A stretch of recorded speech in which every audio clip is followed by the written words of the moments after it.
বৃহস্পতিবার সারা দেশের সাথে রাজ্যে উৎসবের মেজাজে উদযাপন করা হয় ৭৮তম স্বাধীনতা দিবস। এই দিবসটিতে যারা দেশকে স্বাধীন করার জন্য নিজের প্রাণ ত্যাগ করেছেন, অর্থাৎ যারা দেশের জন্য শহীদ হয়েছেন, তাদের স্মৃতির প্রতি শ্রদ্ধা নিবেদন করা হয়।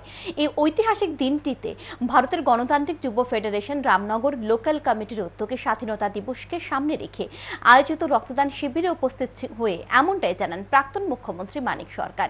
যারা এই মহৎ কাজে অংশগ্রহণ করেছেন তাদেরকে তিনি ধন্যবাদ জানান এবং আগামী দিনেও যেন রক্তদাতারা এইভাবে এগিয়ে এসে মুমূর্ষু রোগীদের জীবন দান করেন, এমনটাই আবেদন করেন প্রাক্তন মুখ্যমন্ত্রী মানিক সরকার।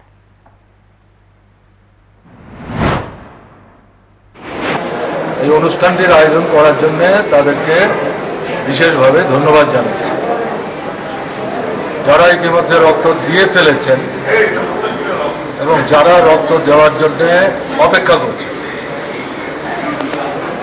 তাদেরকে ধন্যবাদ জানাচ্ছি, তাদের সুস্বাস্থ্য কামনা করছি।